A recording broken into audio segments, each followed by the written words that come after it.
While broken is the golden bowl, the spirit flown forever, let the bell toll, a saintly soul float on the Stygian river. And, Guy de Vere, hast thou no tear? Weep now or nevermore. See, on yon drear and rigid bier, low lies thy love, Lenore. Come, let the burial rite be read, the funeral song be sung, an anthem for the queenliest dead that ever died so young, a dirge for her, the doubly dead, in that she died so young. Wretches, ye loved her for her wealth, and ye hated her for her pride, and when she fell in feeble health, ye blessed her that she died.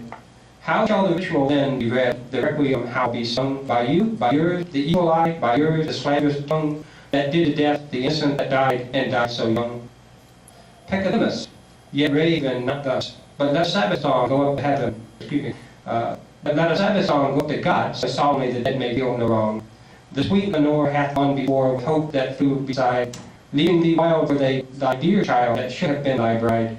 For her, the fair and debonair, that now so lowly lies, the life upon her yellow hair, but not within her eyes.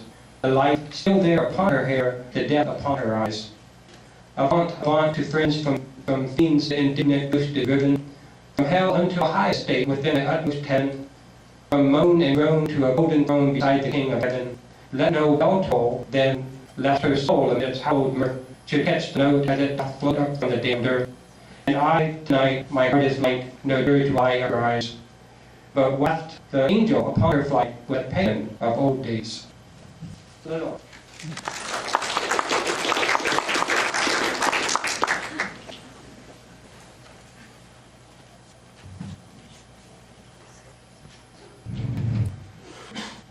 I'm reading to you The Decapitated Chicken by Horacio Quiroga. All day long, the four idiot sons of the couple Mazzini class sat on a bench in the patio. Their tongues protruded from between their lips. Their eyes were dull. Their mouths hung open as they turned their heads. The oldest was 12 and the youngest 8. Their dirty and slovenly appearance was testimony to the total lack of maternal care. These four idiots, nevertheless, had once been the joy of their parents' lives. When they had been married 3 months, Mazzini and Berta had oriented the self-centered love of man and wife toward a more vital future, a son. When after 14 months of matrimony, this son arrived, they felt happiness complete. The child prospered, beautiful, radiant, for a year and a half. But one night, in his 20th month, he was racked by terrible convulsions, and the following morning, he no longer recognized his parents. The doctor examined him with the kind of professional attention that obviously seeks to find the cause of the illness in the infirmities of the parents. After a few days, the child's paralyzed limbs recovered their movement, but the soul, the intelligence, even instinct, were gone forever. He lay on his mother's lap, a dribbling idiot, limp, to all purposes, dead. The mother sobbed with the frightful ruin of her firstborn. The father, desolate, accompanied the doctor outside. I can say it to you, I think it is a hopeless case. He might improve, be educated to the degree his idiocy permits, but nothing more. Yes, Mazzini assented. But tell me, do you think it is heredity that... As far as the parental heredity is concerned, I told you what I thought when I saw your son. As for mothers, there's a lung there that doesn't sound too good. I don't see anything else, but her breathing is slightly ragged. Have her thoroughly examined. With his soul tormented by remorse, Mazzini redoubled his love for his son, the idiot child, who was paying for the excesses of his grandfather. As is only natural, the couple put all their love into the hopes for another son. A son was born, and his health and the clarity of his laughter rekindled their extinguished hopes. But at 18 months, the convulsions of the firstborn were repeated. And on the following morning, the second son awoke, an idiot. From the second disaster burst forth new flames of aching love, a mad desire to redeem once and for all the sanctity of their tenderness for each other. Twins were born, and step by step, the sad history of the two older brothers was repeated. Even so, beyond the immense bitterness, Mazzini and Berta maintained great compassion for their 4 sons, who could do nothing on their own. With the passage of 3 years, Mazzini and Berta once again ardently desired another child, trusting that the long interim would have appeased their destiny. So a daughter was born. Mazzini and Berta lived for 2 years with anguish as their constant companion, always expecting another disaster.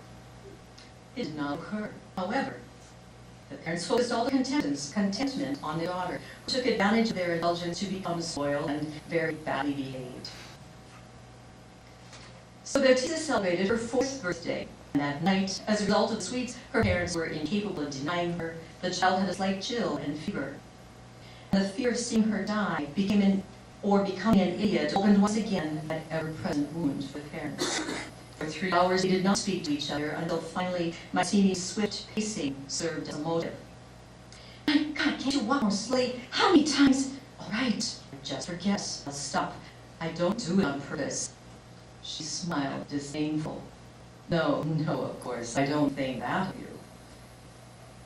And I would never have believed that of you, you consumptive. What? What did you say? Nothing. Oh, yes, I heard you say something. Look, I don't know what you said, but I swear I'd prefer anything to having a father like yours.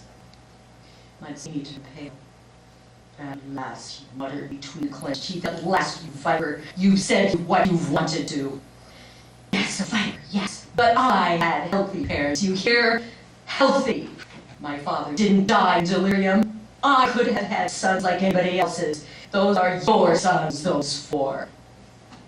Mazzini exploded in his turn.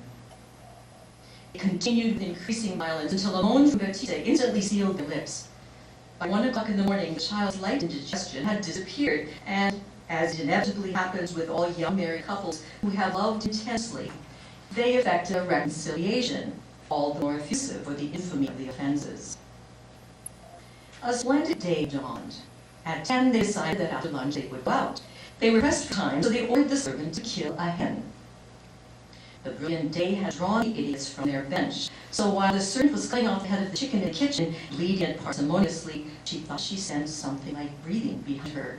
She turned and saw the 4 idiots standing shoulder to shoulder, watching the operation with stupefaction. Red. Senora, the boys are here in the kitchen. Berta came in immediately. Get them out, Maria. Throw them out, I tell you. The 4 poor little beasts, shaken and brutally shoved, went back to the bench. After lunch, everyone went out, the servant to Buenos Aires, and the couple and child for a walk among the country houses. They turned as the sun was sinking, but Berta wanted to talk for a while with her neighbors across the way. Her daughter quickly ran into the house. In the meantime, the idiot had not moved from their bench the whole day. The sun had crossed the wall now, beginning to sink behind it, while they continued to stare at the bricks, more sluggish than ever. Suddenly, something came between their line of vision and the wall. Their sister, tired of 5 hours with her parents, wanted to look around a bit on her own. She paused at the base of the wall and looked thoughtfully at its summit. She wanted to climb it. This would not be doubted. The 4 idiots, their gaze indifferent, watched how their sister succeeded patiently in gaining her equilibrium, and how, on tiptoe, she rested her neck against the top of the wall between her straining hands. They watched her search everywhere for a toehold to climb higher. The idiot's gaze became animated, the same insistent light fixed in all their pupils. Their eyes were fixed on their sister, as a growing sensation of bestial gluttony changed every line in their faces. Slowly, as a group, they advanced toward the wall. The little girl, having succeeded in finding a toehold, about to straddle the wall and surely fall off the other side, felt herself seized by one leg. "Loose, let me go," she cried, shaking her leg.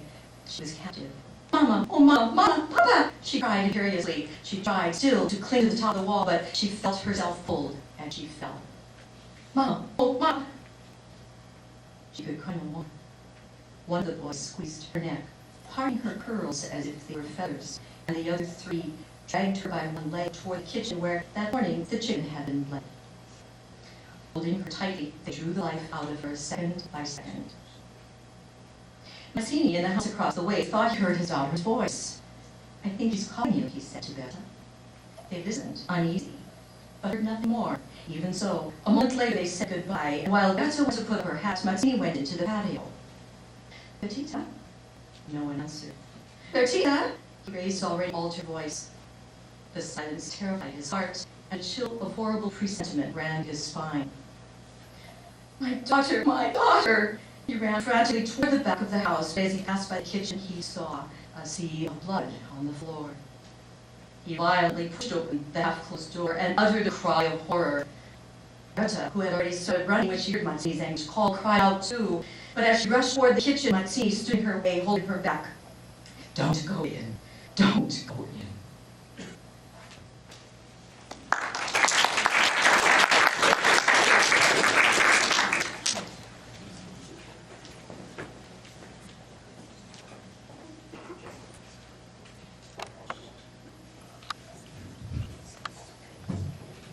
This is the vampiress. Found a corpse with glittering hair of a woman whose face, though dead, the white death in it has still left there, too fair for an earthly bed. So I loosened each fold of her right curls rolled from forehead to foot in a rush of red gold, and kissed her lips till her lips were red, and warm and light on her eyelids white. I breathed and pressed unto mine her breast, till the blue eyes opened and the breast grew warm. And this woman, behold, arose up bold, and lifelike, lifting a willful arm, with steady feet from the winding sheet, stepped forth to a muttered charm. And now, beside me, whatever betide me, this woman is, night and day. For she cleaves to me so, that wherever I go, she is with me the whole of the way. And her eyes are so bright in the dead of the night, that they keep me awake with dread, while my lifeblood pales in my veins and fails, because her lips are so red, that I fear 'tis my heart she must eat for her food, and it makes my whole flesh creep, to think she is drinking and draining my blood, unawares, if I chance to sleep. It were better for me, ere I came nigh her, this corpse, ere I looked upon her, had they burned my body with penal fire, with a sorcerer's dishonor. For when the devil has made his lair in the living eyes of a dear dead woman, to bind a man's strength by her golden hair and break his heart, if his heart be human, is there any penance or any prayer that may save the sinner whose soul he tries to catch in the curse of the constant stare of his heartbreaking, bewildering eyes? Comfortless, cavernous glowworms that glare from the gaping grave where a dead hope lies? It is more than the soul of man may bear, for the misery worst of all miseries is desire eternally feeding despair on the flesh or the blood that forever supplies life more than enough to keep fresh in repair, the death ever dying which yet never dies.